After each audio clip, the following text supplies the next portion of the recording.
Welcome to the 311 Griffin YouTube channel, everybody. I'm Max. We are talking about the Heatblur F-4 Phantom delay, and actually we're talking about their note or their post about it from 2 days ago as of the recording of this video. First, I want to say I don't want anybody to think I'm being clickbaity here or sensationalist or anything like that. This is not an update about the Phantom module. There's not going to be any new information about the module here in this video. You're not going to be seeing any demonstrations or thought or physical, screenshots or anything about the module. I just want to make that clear. I'm just talking about the post, and I'm talking about their response and the community a little bit. These are just my thoughts. So if you're here for information about the module, don't watch the rest of this video. There's nothing in it, and I want to make sure that that's very, very clear. Like I said, all we're discussing is Heatblur's post and the delay and the community and what I think it all means. So if you don't know, the module was supposed to be put into early access, I guess, sometime in March. That's my understanding. I haven't been following that close because I just figure it'll get here when it gets here. It's not going to happen. Heatblur made the decision to delay that. We're about mid-month. They probably made this decision a couple of days earlier. Beware the Ides of March, and then they put this post together. This is a pretty big decision that they've made, but it's something that probably should happen more often, I think. So why did they delay? There's a lot here. There's a lot of wording here, and we're going to talk about that. But COVID, I don't know how COVID is in the rest of the world. Here where I live, it's not really a thing anymore. It's done exactly what a lot of people predicted. The common cold is COVID and SARS, different variants. So COVID has essentially become basically a cold. Nobody really cares about it anymore. There's a few people who care about COVID here where I live, but most people just go about their daily business. So I really hope that nobody in their company is struggling with. I mean, it sounds like some of them may have been struggling with some pretty serious symptoms. So I hope that wasn't the case, and I hope that they all get well soon. The biggest thing is this HBUI, Heatblur UI. There's a lot here about it. I would encourage you to read about it. It's pretty complex, okay? And they've run into some issues where it tested fine internally in their internal QA, and then whenever they went into mass testing, or what I have to assume is something like a closed beta, it started causing all kinds of problems. And that's the major reason I think that they are delaying. I could be wrong. COVID might have a bigger impact on that. COVID definitely had an impact on it because their workforce was lower. So, that's a thing. I'm not trying to discount that, but I personally believe that the Heatblur UI is the biggest cause of the delay here. Testing in software can be pretty difficult. This is what I do for a living right now. I've done materials testing, I've done machine testing, and I now do software testing. So I've been in basically two different industries, but for most of my life, the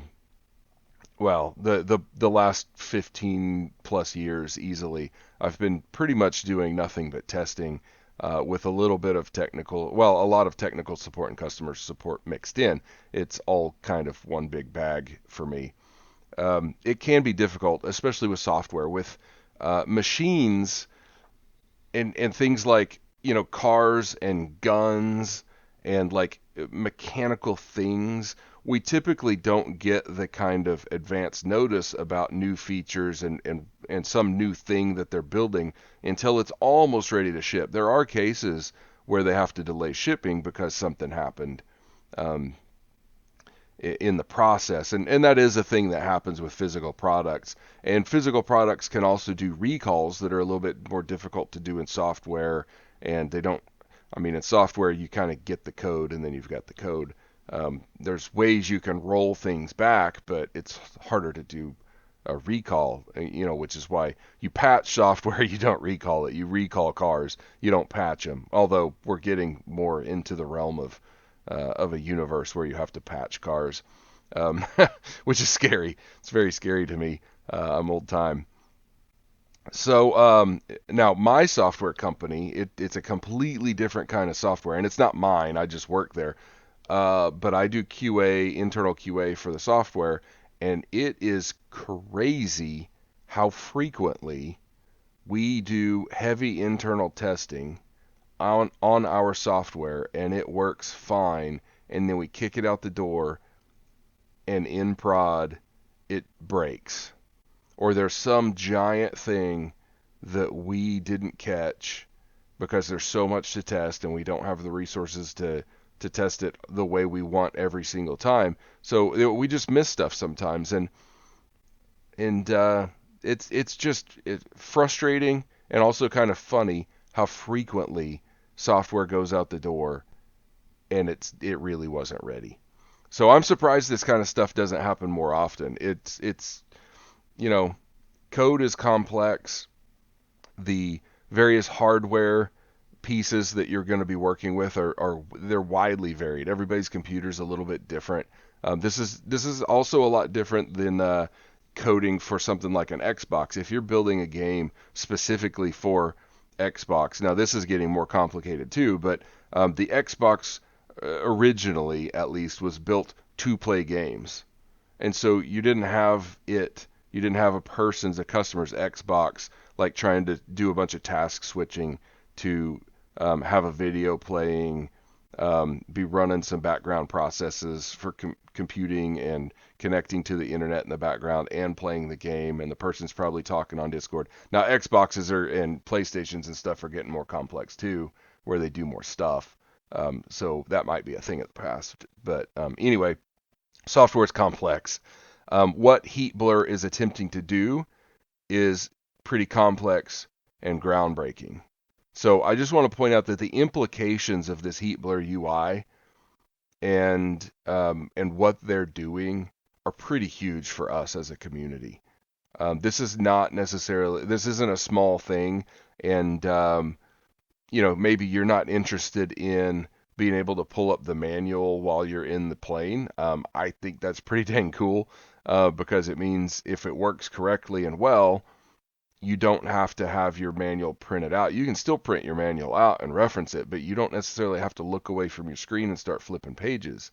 You can hover over a switch and you'll be able to hit a button and it will pull up that page of the manual or a page of the manual or a section of the manual that is related to what you're looking at. Like that's the kind of stuff that we're going to be able to do when this gets put out. This is huge. This is a really big deal, and I want them to get it right because I'm pretty excited about the possibility for the future for other things that we can do. If you can pull up bombing tables for an old fighter, like kind of like you might have on an e-board or something like that, but you can pull it up and calculate some things and look at parts of the manual while you're in the cockpit seamlessly.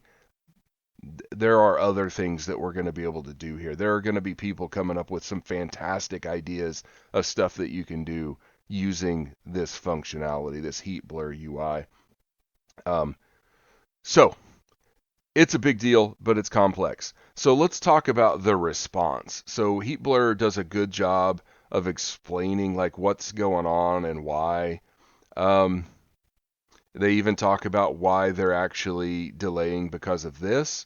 I think it's the right call, but it also controls like their other menus, so that's kind of why you wouldn't be able to use the gesture UI if you happen to be an affected person. So let's talk about the response though. This section is all about how the community probably puts a lot of pressure on third-party creators and Eagle Dynamics to tell them everything all the time as soon as they know, as soon as there's something to tell. I get the feeling that there are a lot of people who are that way in the community. Now it's kind of split. Usually you've got your people that are like, why didn't you tell me sooner? Why didn't you tell me everything? You promised me this module would show up in March, and it's March 10th, and I don't see it yet. I want my money back. You know, you got those people, and then you got the like, hey, take your time, wait, it's all good. We're patient, we're adults, we understand. You got some people in the middle, which is more like me. Like I'm towards the patient end because I don't really care that much. I'll get it when I get it. Um, but I'm also kind of cynical. So, but the more correct side to be on is the patient side. Like this is their product. They're the ones that are doing it for profit.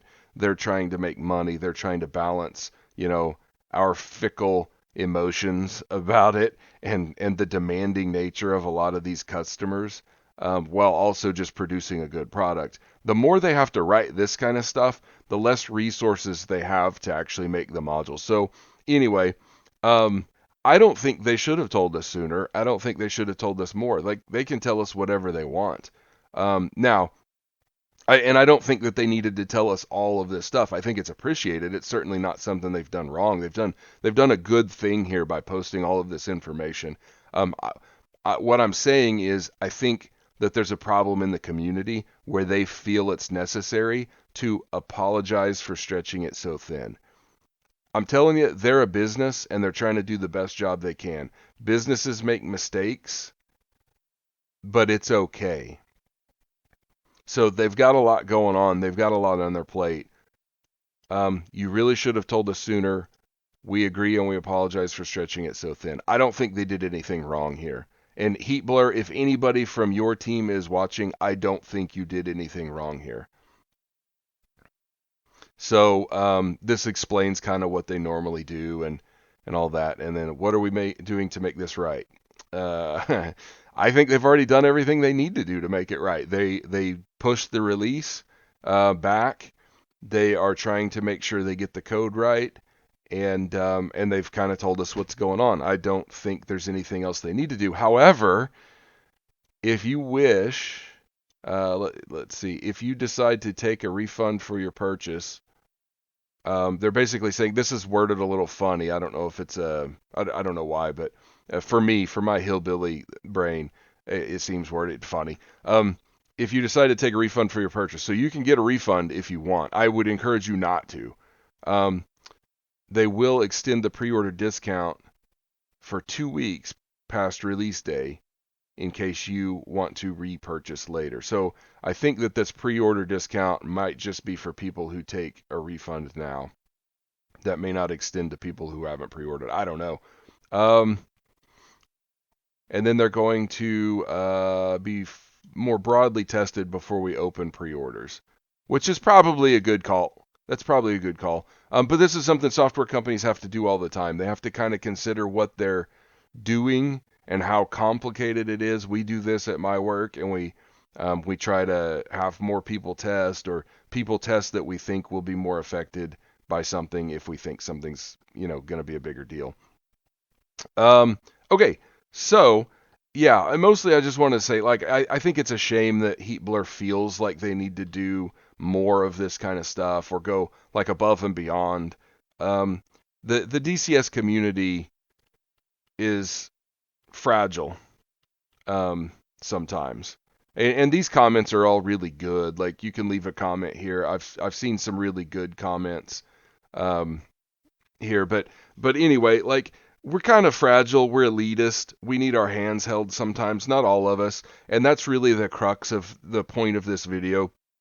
Like I said, there's a lot of people in the community that are just like, if it doesn't show up day one, they're pissed and they want their money back. There's a bunch of people in DCS that don't care, like they want it right and they'll wait. Now, I would point out that Heatblur at this moment is putting a lot more resources into this product than what they thought they were going to have to, so they're making less money on it. At this exact moment, they have made less money on it than they probably expected they were going to make because of the technicalities of it, the pushing it back and all that. So they're also looking to potentially lose some revenue because of refunds. Now, I doubt they'll lose that many, and I would encourage you not to request a refund if you pre-purchased. You kind of knew that you were not necessarily going to get it when you wanted to get it, and that it was going to be unfinished when you got it. So, if you pre-purchased and you want a refund, don't tell me, because my respect for you will go down. Um, you honestly should not request a refund. Now, if at some point they say, we just can't do this, we're not releasing it at all, sorry, they're going to give you your money back. So don't sweat it. And there's no honor lost there. But don't request a refund because this thing got pushed back a little bit, okay? Um, but Heatblur's seriously looking at the potential of losing some revenue, and and they have a longer development cycle now, and they're probably going to have more technical debt once it does release, which is going to cause them to spend more time and resources um, working on this thing. So all of that is to say that we as a community could potentially have an impact on developers doing this kind of work, because they're probably not incentivized to be as groundbreaking as Heatblur is trying to be here if things like this happen and they don't make as much money as what they wanted to. So keep that in mind, you guys that are kind of mad at them right now. Keep in mind that we want to incentivize developers being groundbreaking and making new things for the app, basically making DCS better and paving the way for other developers to come in and do cool things. We do not want them to make less money on this than they would if they didn't try to be groundbreaking. That's my main point here. So be careful, DCS community. I know that we act like children sometimes, but we should really take a step back, kind of like Heatblur is doing here, and reevaluate the way we interact with the developers. They can't necessarily afford to take their time because they have to get this done. Okay, so if you're the patient type and you're saying take your time, thank you, because that is the correct response, and from your seat you can't do anything to help them really anyway, other than just let them know that like it's okay. So there's nothing wrong with saying take your time. It'll be ready when it's ready, but also keep in mind they can't necessarily afford to just like let it come out in 2026. They need to get this done and get it pushed on so they can do other stuff. But that's certainly a better stance than um, demanding your money back right now or something like that. So please do just give them a little bit of space. They'll get it done. They're a good developer. They're probably the best developer we've got for DCS. So Heatblur, thank you for what you're doing.